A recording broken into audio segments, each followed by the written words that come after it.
luckily for all of us, was so incredibly boring that they started thinking of all the things that they would rather be doing instead of being in that meeting. And one of the ideas that they came up with was Writers Week. And in 1995, Writers Week was lunch periods only, and it was really hard for us to convince even 8 students to read their work at Writers Week because it just wasn't the norm here at our school. This year we have over 80 students participating in Writers Week. It is 40 hours all through the week, so obviously your English teacher is bringing you here. Turn down the row, wave at your English teacher, tell them thank you for bringing you, and you are welcome to come into the auditorium anytime you have a free hour, study hall, anything like that. What is happening in the auditorium is available to you. And also, Mr. Anderson, what are you doing on Wednesday night? What am I doing on Wednesday nights? What am I doing? I will be here in the auditorium Of course. at 7 o'clock because 2 of our Writers Week guests, Sierra DeMolder and Sam Blackwell, have a podcast that they host, a relationship podcast called Just Break Up. And in that podcast, people write in letters about questions that they have about dating or about friendship or about love and heartbreak and all the things in between, and they respond with thoughtfulness and kindness and sometimes humor and always grace. And on Wednesday night, they will be doing a live recording of that podcast, answering questions exclusively from FREM students. Wow. We should all go. Turn to your friend sitting next to you and say, friend, we should go. We should go to this event. It is free. It is free.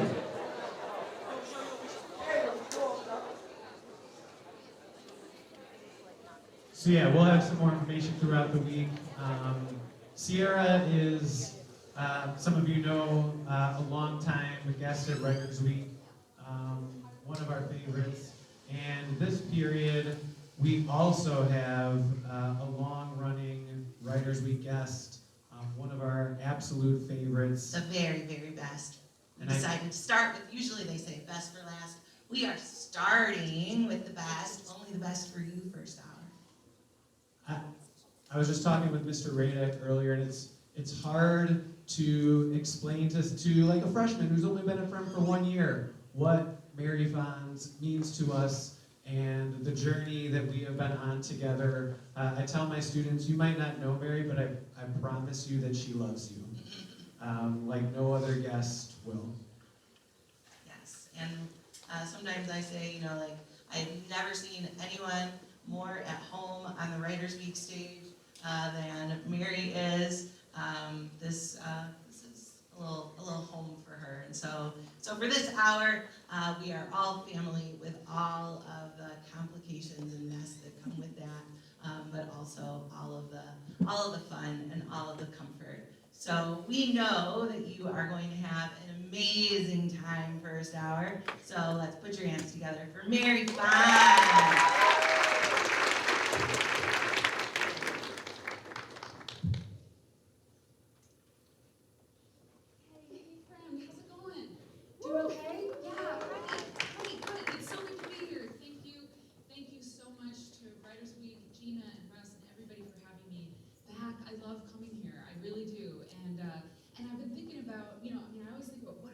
For FREM this year, when it starts to get closer to this time, and because I've been coming here for many years, I've done a lot of different things, and so I was thinking about, what have I done at FREM from year to year, and what will I do this year? And so I'm a writer, first and foremost. I've done lots of different things with my writing, done different things in my life, but at the core of who I am, I'm a writer. And what does that even mean? I guess what it means to me is that for me to order reality, I gotta write it down. I have to write about it. I just have to. It makes me feel better when I write. And I've written a lot of different kinds of things, and I've performed and brought many different kinds of writing to you all over the years. Okay, so sometimes I've written things that are wild and crazy, and I'm climbing up over the chairs in the auditorium, and sometimes I've sat and told a story, and was pretty vulnerable, and other times I have done lots of different things, just sort of tried different things with all of you, and I have something new this time too. I have 2 big pieces of news that I want to share with you, and some writing that I want to read to you. But I wrote a list of all the things that I've written because I was going to go through them, just counting on my fingers. But I rehearsed this several times and I had forgotten some. So things that I have written. Poetry. I used to write poetry a lot, and I would perform that poetry. And I've performed a lot of poetry here at Friend. When I first came here, that was what I did at the beginning. Long ago, I was doing performance poetry here. So I've done that. I write in a diary or a journal, not every day, but a lot of times.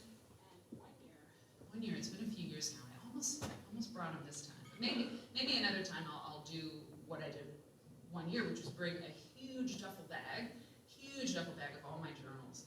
I write like 1,000 pages a year in my journal, handwritten, and it just helps me understand like what's happening to me. And the other day, I saw someone, and I was like, I know who that is. I know that person. Oh my God, it can't be that person. But I write a diary, and this person was like a person from my past, from years ago, like 2015 maybe, and I was like, is it that person? And so I went to my journals. I was like, I got out my journal from 2015, and I thought it was. His name is Jeff, and I completely forgotten about him. And then he shows up, and I'm like, oh yeah, it's him. And I wrote about it in my journal, so I have this record. So watch out, watch out. You're in my diary. Anyway, so that's one kind of writing. There's poetry, and then there's performance poetry. There's my diary. I've written plays for other people to perform, short plays for the Neo-Futurists, if you know that theater company. I've written solo performance pieces, monologues and things that I've performed, for an audience, paid to see it. Amazing. So I've written that kind of thing. I love writing letters, and that's not published writing, but I love writing letters, and I write letters to a lot of people. I wish I could do it all the time. I've written articles for newspapers. I've written magazine articles. I've written letters from the editor because I've edited magazines and things. I've written like a textbook kind of stuff, essays, and for a long time I wrote a blog. A long time, years and years. It was called Paper Girl, and I loved it. I loved writing it. And the blog was about stuff that I saw out in the world. And just a little writing tidbit for you, like my journal is for me. It's not meant for public consumption. It's not because it's like, it's reflection, self-reflection. I wouldn't want to publish it. You wouldn't want to read it. It's just like, this happened, and then this happened, and then I felt sad about it, But my blog was also about my life, but it was written for you. It was written so that you would enjoy it. I would tell you stories about things that I had seen, or maybe things that I felt, or whatever, but it was a different kind of writing about my life. And I loved it, and I had a lot of readers. And for some reason, I was trying to think, like, how can I explain to them why I stopped writing Paper Girl? Because I don't know myself. But a few years ago, I just the blog kind of left me, and I was posting 3 times a week probably, and people still ask me, when are you going to start writing Paper Girl again? When are you going to start writing Paper Girl again? And I started again. And I'm changing it. Oh, that's okay. Hey, it's really exciting. And it took all of these kinds of writings. I tell you all this because, for a couple of reasons. One is that in the past year, I wrote 2 kinds of writing things that I had never tried before. 2 new kinds of writing to add to this list. But also, I want to tell you that all of the things that I've written, I did not write by myself. I did, but if you're going to be a writer, if you want to make even just one piece of good writing, whether it's a poem or a letter from the editor or an article, a book, other people will help you, and you need their help. Everything from having somebody just hear your poem a few times as you're working on it, to an editor who's gonna edit your article for clarity and punctuation, you know. Writing is a solitary thing, but it really is something you have to have other people help you with. And so, I started my blog again, and I'm gonna need your help with an entry. And I'm gonna read to you these 2 entries about this very strange person who now lives in my neighborhood. I haven't published it yet. I'm changing it over to Substack. So I've been writing and writing. I picked it up again. I love writing Paper Girl, and I missed it so much. But until I have some more material ready to go, I haven't published it. So, and I need your help to figure out how to do the ending of it. So that's what's gonna happen after this other thing. So what are these 2 other kinds of writing that I did over the past year? Well, I had never written an academic paper, like a research paper, you know, with footnotes and citations and very boring, very boring things, like the meeting, right? Like the meeting, there's boring meetings and there's boring, you know, research papers. They're not boring if you really like the topic, but don't worry, I'm not gonna read my research paper to you today. But I wrote it because one of the things that it's kind of a specialty I have is quilts. Strange, but it's a long story, but I grew up in a family where quilts were really important, and I had been working, you know, writing about quilts and things for some years, one of the things I write about. So I wanted to write a paper about whether quilts, you know, like, are quilts art or craft, you know? Like a quilt is on a bed, but if you hang it up on a wall in an art museum, is it art? You know, this kind of question. And I wanted to write this paper and then submit it to a journal that I thought would publish it, if it was good enough. And I worked so hard. My research binder was like this big. It was so big, full of articles and stuff, all the research I had done. I had to start a second binder. I broke my brain trying to I wanted it to get in so bad. And it did. It got in. This is the journal from a couple years ago.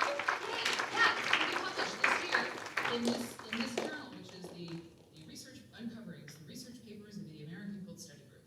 And it's peer reviewed, you know, so like, and they didn't see my name on it. It's like a blind peer review, which means, you know, fancy academic people have to check my sources, and, you know, it's serious stuff, very serious, but it is. And I had never done anything like that, and then I did it.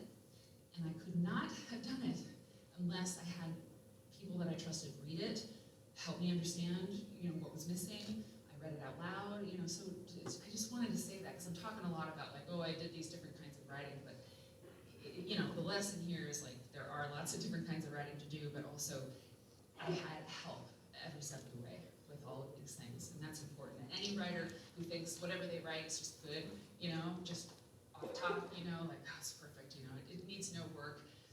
You're not gonna, you won't get too far that way. You just won't, because everybody needs an editor and everybody can use feedback, right? So that's what I want to get today. So the other thing that I wrote, and I got some information from some of you. The other thing I wrote was a statement of purpose. So I applied to graduate school. I applied to PhD programs. Yep, all the applications were due in December. So I talked to some of you who all has applications out there for college, if you're doing the college thing. Yeah? Okay, and you've heard, I know I talked to one person, I won't dox you and say what you told me, but somebody said they had gotten a response. Yeah, have you gotten some responses yet? Some yeses or nos? Okay. Are you like still waiting for some? It's so terrible. Isn't it so terrible to be waiting? I have a master's degree in writing, but I applied for PhD programs, 7 schools, okay? Half of them, American Studies, the other half, art history, because I want to write about quilts, but I want to write it in a different way, and I need like libraries and like history people to help me find sources so I can do it right. Anyway, so I heard back from one last week. The University of Texas at Austin called me. They said, you can come here if you want to come here. So it was a yes, which is great. But I have not heard back from anybody else. But this is the week. I just know it, don't you think? I mean, a lot of decisions are going to come this week. So what I thought I would do, I can't promise that it's going to happen. But I'm going to check my phone toward the end of the thing. And if there is an email from any of the schools, and it's all the rest of the schools are on the East Coast, so it's an hour later. I mean, it could happen that I get an email like check the portal or something, and if I do, I am going to open that email and I'm going to see what they say, with the portal, whatever, whether it's a yes or a no. I was thinking it would be the coolest thing to be with you when I find out. So it's like a reaction channel video, only like we're live, you know, because if I get in to be here, a place that has literally like nurtured me and helped me like have confidence in myself that I can even do something like that. Like you really are part of myself as a writer. You really are, because it's this incredible feedback, this incredible dialogue year after year. And so if I get in, that would be really cool. But if I don't get in, who better to be with than a lot of friends who can be like, it's okay, we really liked your presentation. So I'll see, okay? So when I get that 10-minute, you know, I'll check and if there's an email. And there may not be, but it's very possible. All right, so that's that. Now, about Heather. So this is going to be a 3-part blog entry. You're hearing it first. Okay. Let's see here. Writer, yes, very good. Okay. This post is called Heather and the Damage Done, Part 1. The pandemic had us all by the throat. We did what we could do to soothe ourselves. Whatever worked, whatever we could manage, we all sought comfort. Where we couldn't find any, we sought distraction. Such was the narrow, alternating current of our April, then our May, then most of the summer of our discontent. Comfort, distraction, over and over again, until we all became new versions of ourselves.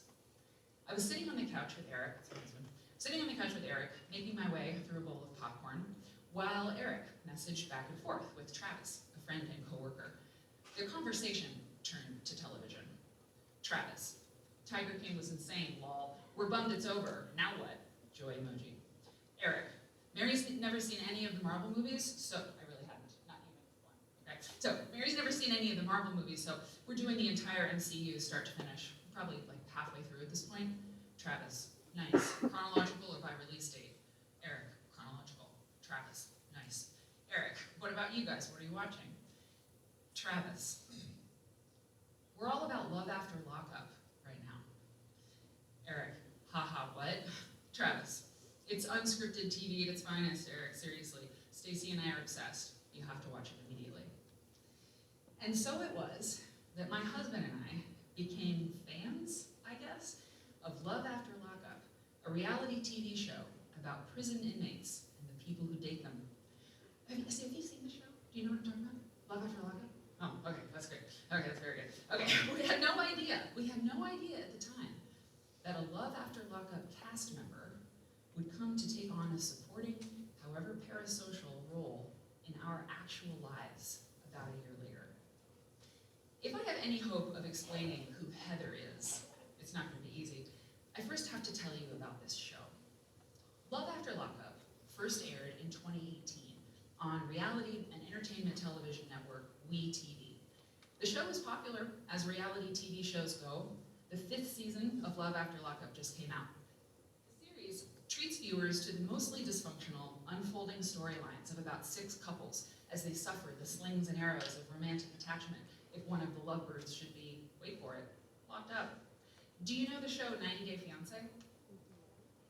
Yeah, well, Love After Lockup was produced by the same people, which should give you a sense of what the show is like. Love After Lockup has all the same beats as 90 Day Fiancé, follows the same rhythms, episode structure, and the producers managed to find walking, talking drama machines who they cast in their delightfully terrible show. It's a reality show, that's really all you need to know about Love After Lockup. There's not a lot more to say. It's a reality show about people dating people who are incarcerated, then those incarcerated people are released, only to find that the relationship they started while they were locked up is much, much harder to maintain once they're out in the free world. Their situation is inherently fraught and complicated. Each couple is this way. Mistakes are made. In other words, it's great TV if you're into that kind of thing. we got real into it. Eric and I, we found ourselves jonesing for Friday night, not just because it would mean we had gotten through another week of lockdown, but because that evening there would be a new episode of Love After Lockup to watch. We identified our favorite and least favorite characters and couples, judging them on the levels of delicious dysfunction present in their relationship, and we discussed the progression or regression of their ability to communicate with each other. We compared notes on all of this with our fellow bunkies, the name given to fans of Love After Lockup on ever-growing message boards and subreddits. Even if you don't watch reality TV, at this point, the genre has been around for long enough, and there's just so much of it, that most of us kind of know that a lot of what is advertised as unscripted TV is indeed scripted, at least loosely, in order to make the show more entertaining. Other times, showrunners might cut a storyline out of a show that they had already filmed because the cast member or couple, in this case, just were kind of duds. Try as they might, and they do try, producers can't squeeze 10 hours worth of content out of just a few hours of good footage. Enter Heather and Dylan. Heather and Dylan were featured on season 3 of Love After Lockup, but only briefly. The young couple's storyline came and went over the course of 3 episodes, while everyone else, all the other couples, their story played out through the whole 16 episodes. Heather and Dylan were in their early 30s, and no offense, were generally sort of more attractive than a lot of the people who had been on the show. They were positioned, Heather and Dylan, as being sort of downtown, model, clubby people, which was also different. And they were located in Chicago, which might not have meant much to other people, but Eric and I, also living in Chicago, that meant the familiar backdrop to Heather and Dylan's storyline made their tale all the more real. From the moment we met her on that crazy show, Heather's behavior was strange, even for that crazy show. Footage it taken in the car showed Heather driving through the city like an absolute maniac.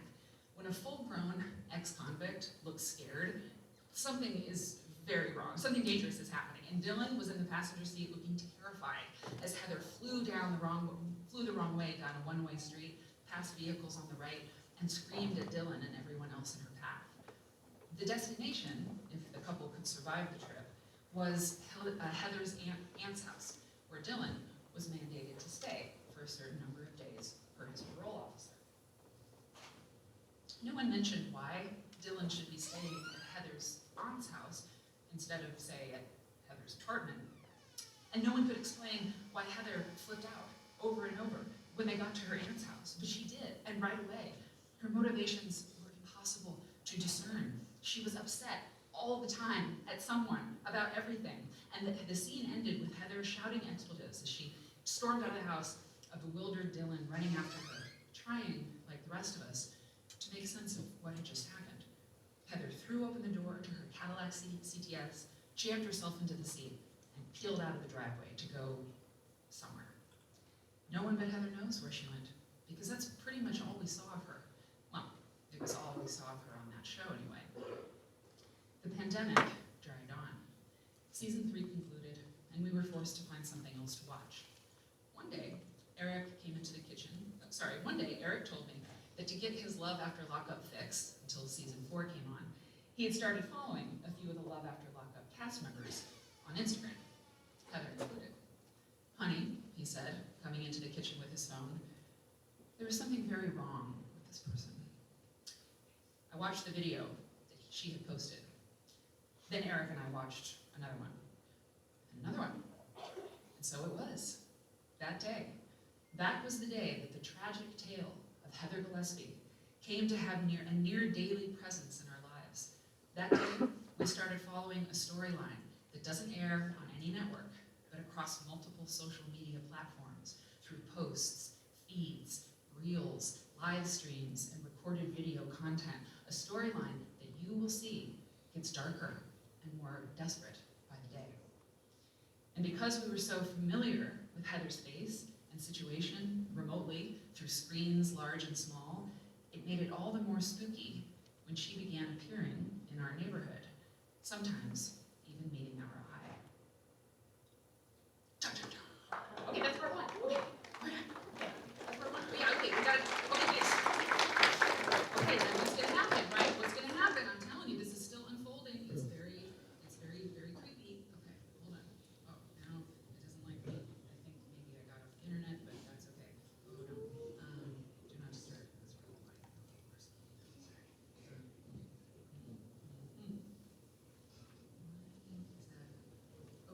I mean, you're probably gonna look up Heather, you know, and I know that, like writing about this person is, you know.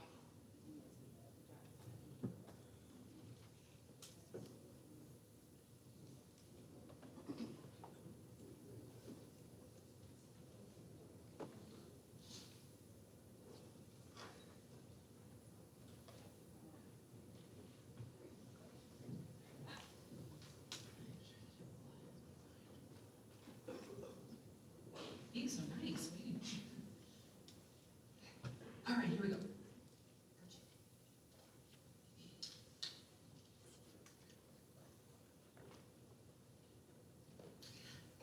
You ready? I've known for a long time that I wanted to write about Heather, but it's taken a while to figure out how. Heather's is a story studded with landmines of the ethical and narrative kind, provided you're a writer like me who wants to tell the truth, but do no harm. Unfortunately for Heather, the truth hurts. Before fully launching into a lengthy public analysis of this person, it's critical that you understand that Heather isn't just some chick I know. She's not a friend of my cousin's or the gal who cuts my hair who's just trying to go to work, go home, do her life, mind her own business. A lengthy public analysis of the gal who cuts my hair would be weird, and it would not be cool to do that. But Heather is what's considered a public figure. That is, Heather is someone widely recognized by the public due to her involvement in media, entertainment, not politics for Heather, but it could be politics or otherwise public arena. Heather consented to become a public figure when she signed the contract to appear on a popular cable television show. This post might be your first introduction to Heather, but the viewing audience for Love After Lockup averages around 5 million people per season, according to some ratings websites I consulted. Everyone, including Heather, who appears as a major character on a reality television show is, ergo, a public figure. And if you find you have become a public figure, you must be prepared to be seen, heard, and scrutinized by the public. Unfortunately for you, the public is terrible.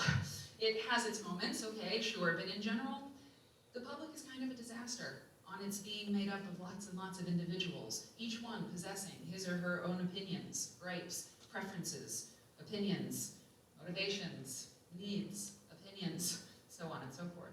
The public can and will say what it wants to say about its public figures. Next to football, talking about public figures is the public's favorite pastime.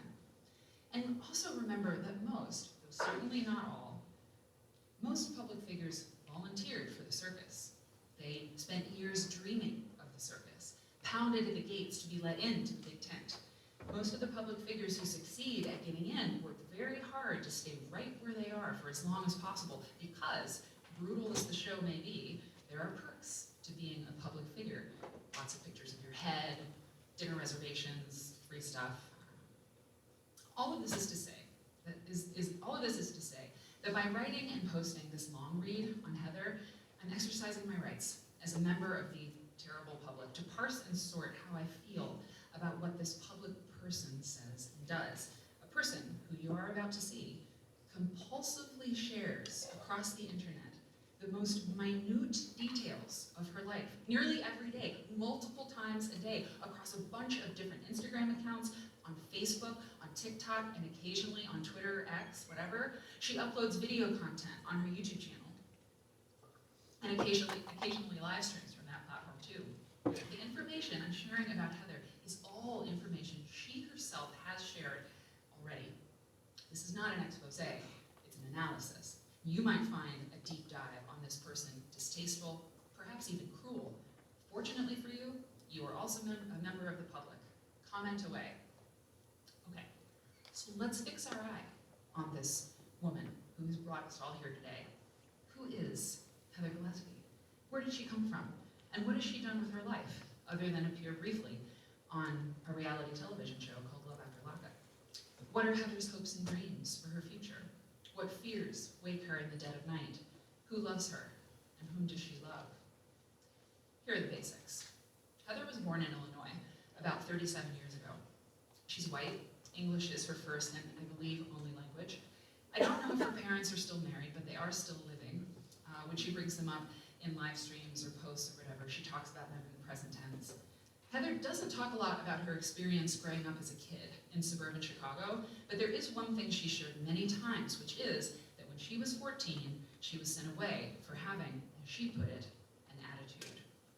She was sent to Jamaica, in fact, to the kind of place that used to be referred to as a reform school, but today is more likely to be called a therapeutic boarding facility or a residential home for troubled youth, something along those lines.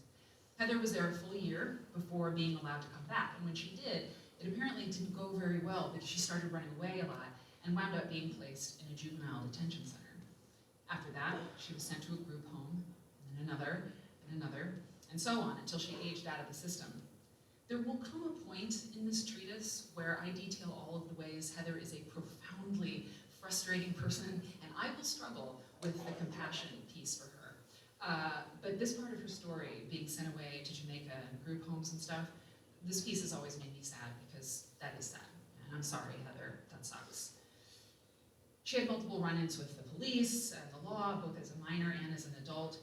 Suffice it to say, things did not look good for our heroine as she entered adulthood. But at some point, Heather kind of seemed to get her act together.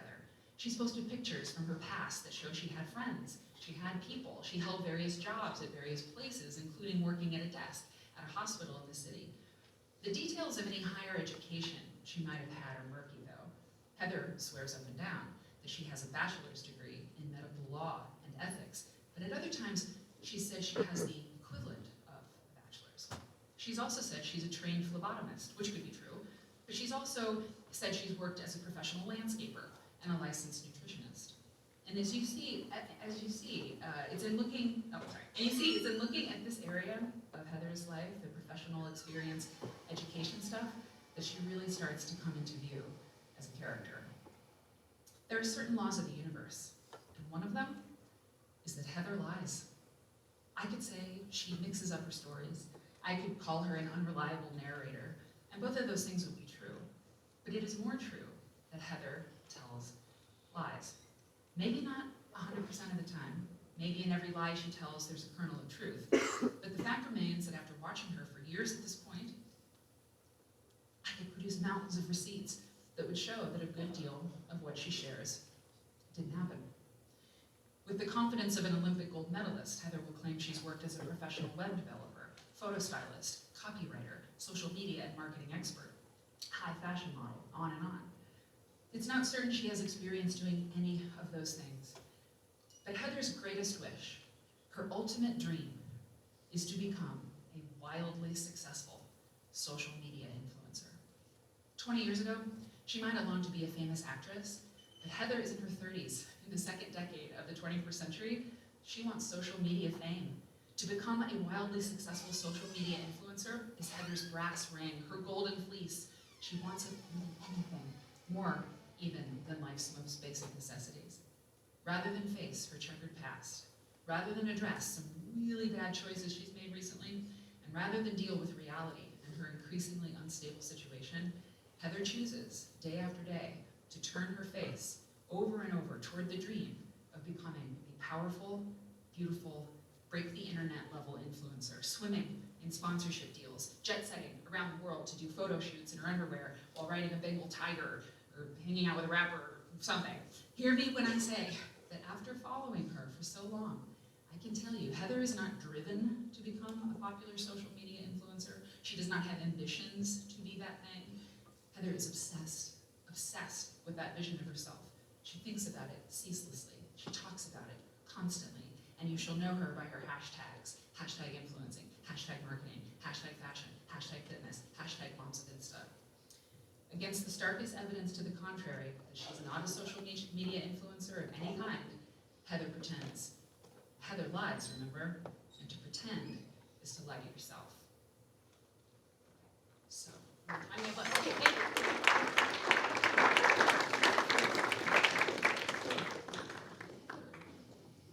Over the course of these years, she's homeless now. She is homeless and she is living in a tent not far from where we live. And it's clear that, she's got a lot going on.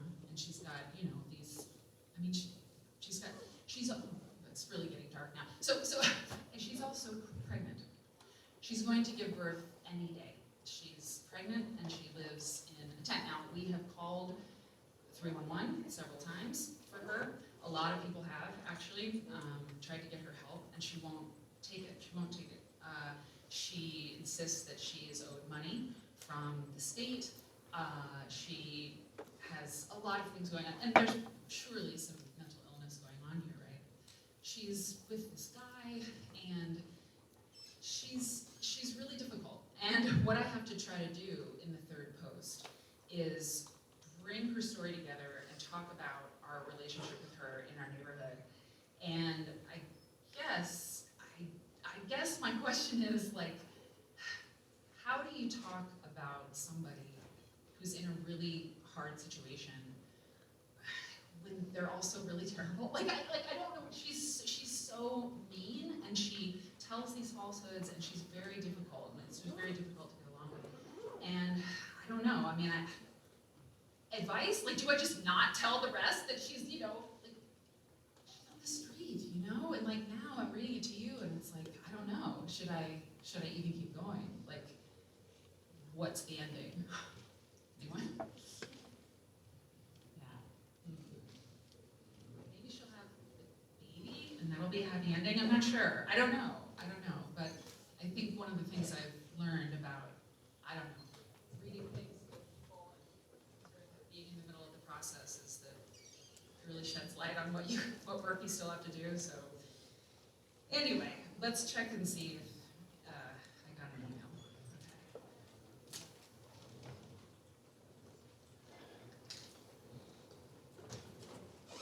Okay. No, checking spam. No. Okay, no email yet. Okay, does anybody have questions? We have like 2 minutes. There's a few minutes for questions. And you can ask me about the Heather story, or you can ask me about anything you want. But suddenly, okay, I'm just going to tell you the truth. Suddenly I'm worried that, like, should I even write that about Heather? I mean, I really want to explore it and I want to understand, but now that I tell you about it, like, I mean, it's really a sad thing. Like, maybe I shouldn't. I mean, this is the process, I guess. That's the best I can do, is to show you the real process. Like, maybe even though she's a public figure, maybe I shouldn't write it. Should I not write it? Should I not post it? What do you think? Yeah, tell me. Yeah. Yeah.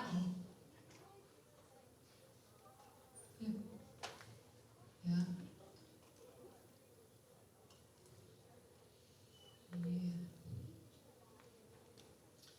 That's brilliant advice. So she said, what's your name? Noman.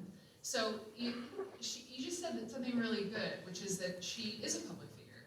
But now that you all know that she's actually, homeless, unhoused, she does not have a place to live, or, that she's sort of, that some of her public figure-ness is kind of goes away, in a way. Like, that maybe in that situation she has earned the right to some privacy, you could say. This is very interesting. I see him nodding. Telling the truth is always the best thing. I mean, as soon as I finished the second piece of the thing, I was like, oh my God, I don't think I can write any more about this, So that's what I'm telling you, and I think you're right. I mean, I don't know. It's like enough people talk about her on the internet, and like I wanted to do like an analysis of this person, and I've enjoyed it, like writing it. But maybe I won't post it anywhere. Like maybe this is just me ordering my reality, right? Figuring out, because why criticize somebody, even if it's in a thoughtful way, when they're in that situation? Do you think so? Yeah? I mean, maybe skip it, right? There's other things to write about. Yeah, wow. Thank you so much for that. I mean, really, like, oh God, I gotta do that second period, but it's not gonna be the same, Well, maybe, someone just said maybe you could get her publicity she needs, and she has. She texts the police all the time, and someone wrote an article about her, because she and Xavier's tent is large, and she's always yelling things, and so she was written about in the Chicago paper. But yeah, maybe instead of just like using the opportunity to like